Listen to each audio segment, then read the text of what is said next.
Welcome back to Your Health television program. I'm Dr. David Morwood. I am a board-certified plastic surgeon, and I'm so very pleased you could be with us for the second segment. My distinguished guest on this segment, Dr. Nerville Udwadia. You are a rheumatologist here in Monterey, and you're going to teach us all about arthritis in the short 19 minutes we have. Dr. Udwadia, thank you very much for coming on the program. Pleasure's mine. Thank you very much for having me, Dr. Morwood.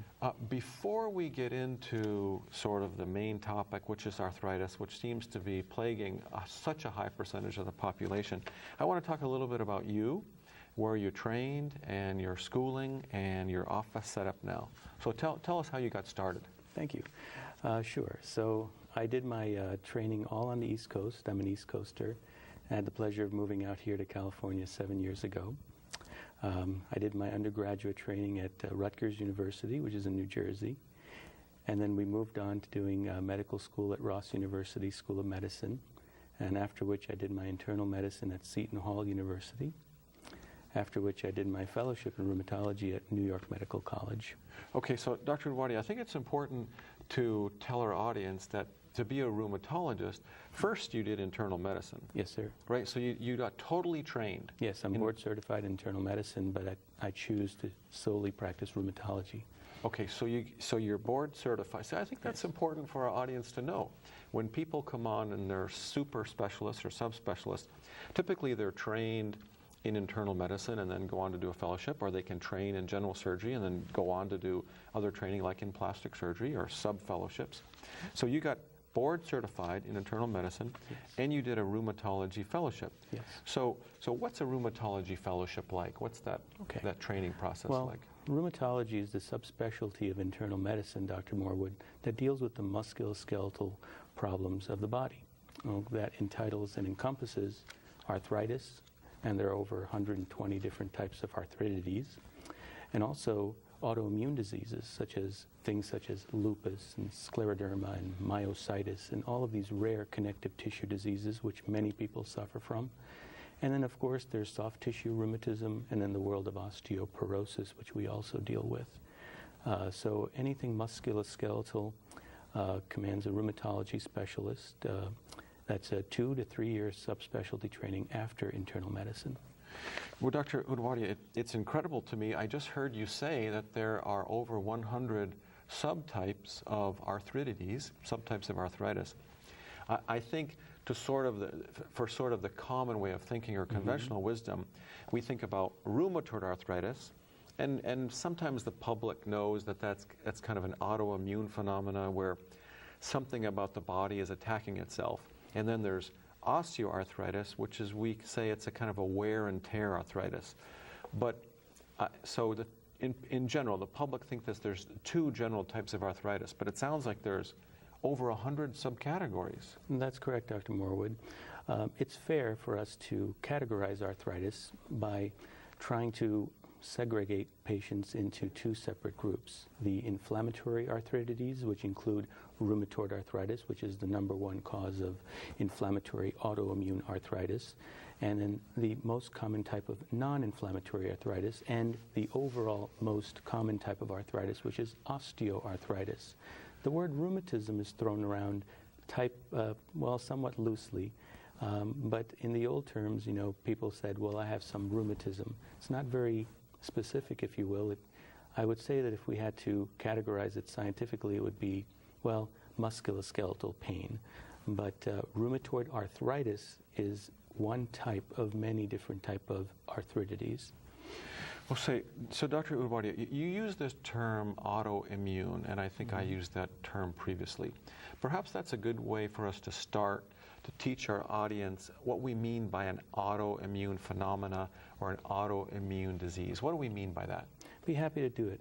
Autoimmune disease, in a simple way of speaking, is when the body stops recognizing certain inherent proteins or protein moieties in our own body, sort of the white blood cells, or the policeman cells, if you will, which care for fighting bacteria and viruses, and they still do a good job in these folks.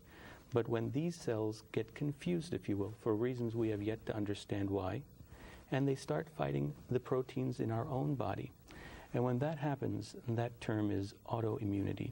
to make it simple. And autoimmunity is all around us.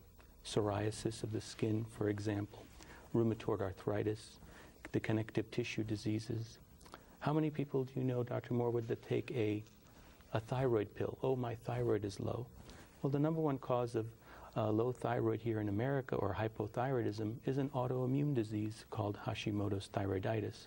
So not all autoimmune disease need be tremendously harmful, but autoimmune disease is when our immune system has an aberrancy and can't recognize our own proteins and fights against ourselves.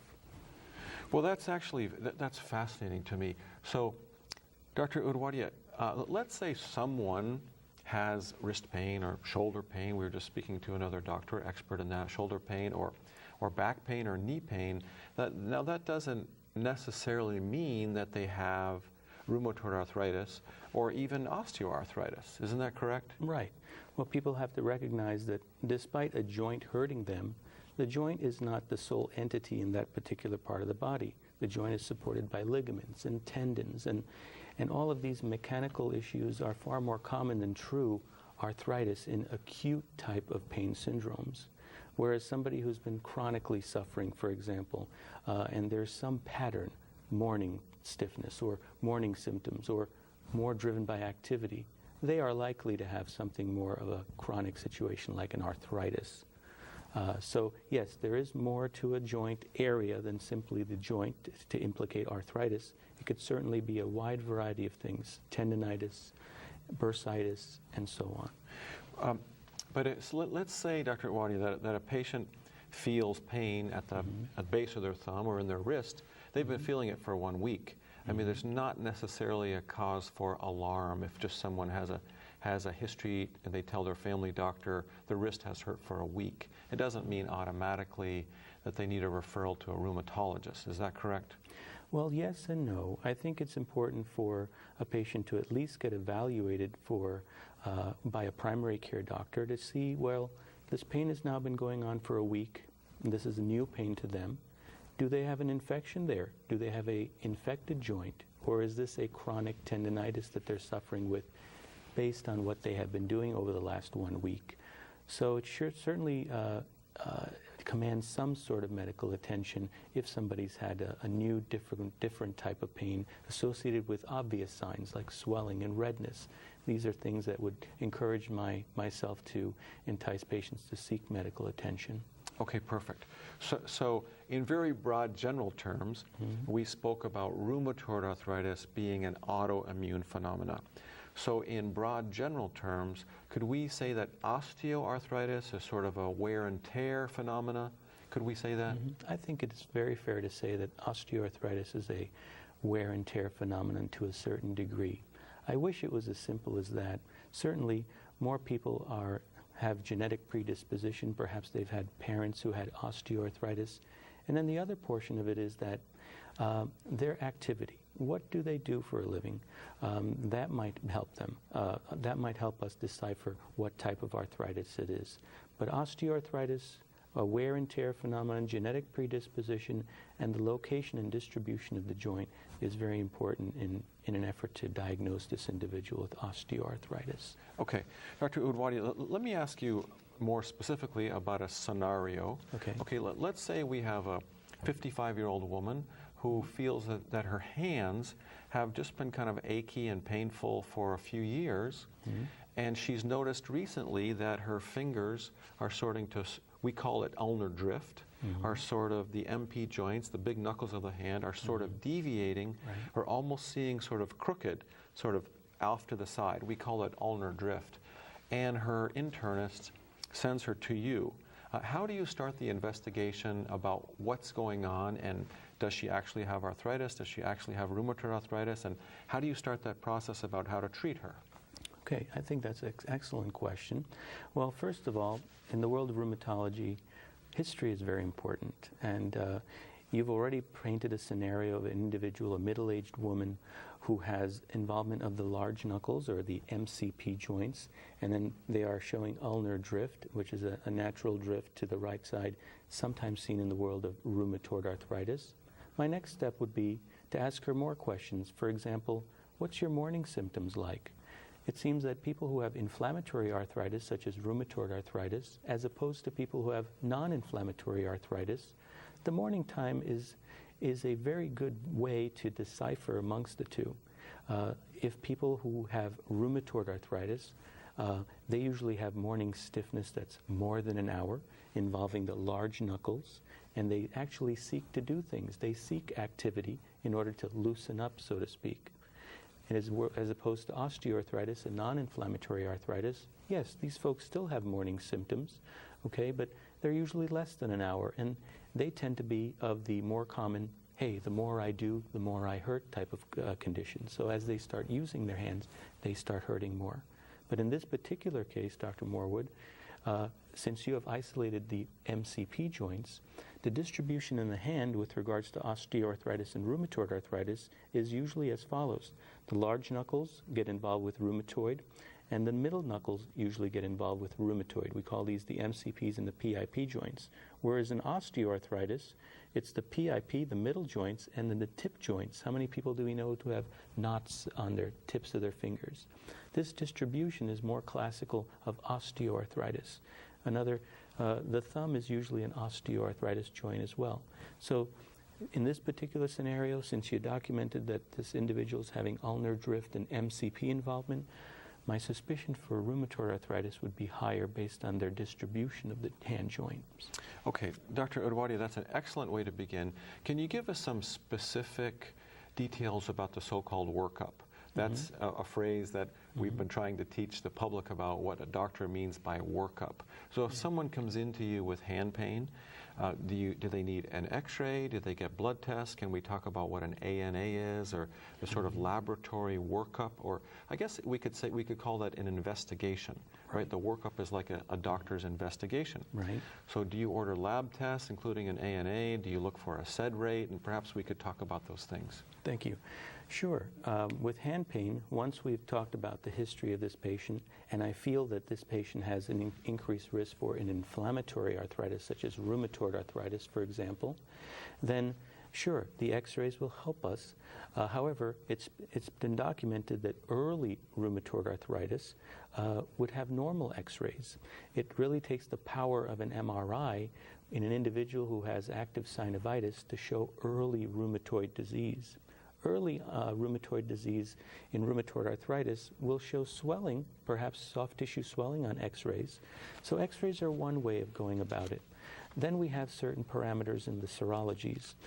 There is a rheumatoid factor, as you mentioned, and now we have a more specific test called an anti-CCP antibody, or anti-citrullonated C-peptide antibody, which we use. And now the new kid on the block, which I don't use too much, but it's the new kid on the block, the anti-MCV antibody. These are all very specific lab tests to help diagnose an individual who has rheumatoid arthritis.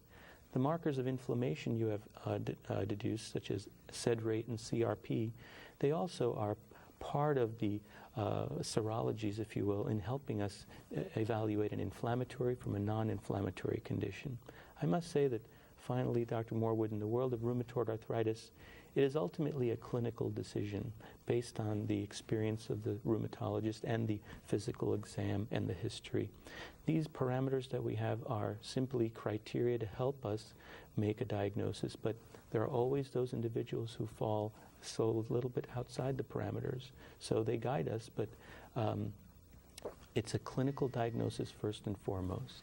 Okay, Dr. Udwadia, let me present to you with a slightly different scenario, and that's a 60-year-old man whose occupation is related to tons of paperwork, and he's at his desk a lot, a professional of some degree, and he has noticed that what we call the base of the thumb, in other words, the part of the thumb that meets the wrist and hand, has bothered him for a couple of years, and more lately he barely is able to hold on to a pen and write because the base of the thumb really is aching. So is that the same type of scenario or a different type of thinking as the woman with some ulnar drift? That is a different type of scenario. Why? Because you're describing a middle-aged gentleman who has a high-risk job for utilizing his hands a lot. Now he has monoarticular involvement, meaning the base of his thumb, meaning the CMC joint. a very common joint for osteoarthritis, or the overuse type of arthritis, which you alluded to before. So an x-ray would be really a first thing I would do in addition to a proper history on this gentleman, and of course a physical exam to check for things like squaring, which is hyperostosis in that area. Excellent. Dr. Udwadia, unfortunately, we only have barely less than 2 minutes left. I do want to give out your contact information if possible, and certainly I'd love for you to come on the program again because I feel like we're just barely scratching the surface. I would love to do that. So let's give out your contact information, and then I want to talk to you. And in summary, I'd like to hear if there's anything we can do or people can do to prevent arthritis. Mm-hmm. So what's your contact information? Well, we have two offices, one in Monterey at Hartnell Street at the Community Hospital Hartnell Center. And our phone number there is 831-373-7400. And we have another office in Salinas as well on Abbott Street. And that phone number is 831-424-1100. Okay, so I'm going to repeat that. Dr. Nerville Udwadia, you're an expert in rheumatology. You're board certified in internal medicine. Your office in Monterey, 831-373-7400. In Salinas, 831-424-1100. Now, in summary, briefly, is there anything that people can do to prevent arthritis? You know, if you scan the internet or pick up magazines or sometimes even the newspaper, take this supplement to chase away arthritis or to prevent arthritis. Do any of those, can we do anything to prevent arthritis? You know, I wish I could summarize briefly, but if I had to say, Dr. Morwood, depending on the type of arthritis, if you have a arthritis that is from within, an inflammatory condition, the best thing I would say to our patients is exercise, eat well, but make sure you take your medications, because this is something that doesn't matter about your activity and doesn't matter what time of day or the weather or what have you. But your overall improvement in the world of osteoarthritis, which is our number one type of arthritis, keep your weight low, which will help keep our weight-bearing joints from acquiring further arthritis. Keep exercising, which will help our muscles surrounding our joints stay toned to put less pressure on our joints. And eat well and exercise. That's really all I have to summarize with osteo, because we truly don't have a solution for osteoarthritis despite all of the medications that we have today. Well, Dr. Nerville Udwadia, I feel like we're just barely scratching the surface, as I said previously. I'd love for you to come back on the program again and teach us more. Dr. Nerville Udwadia, rheumatologist, 373-7400 or 424-1100. Thanks so very much for being on the program. Pleasure's mine. Thank you very much. I am Dr. David Morwood. I'm a board-certified plastic surgeon, and this is Your Health television program. We're going to take a very brief pause for a very good cause.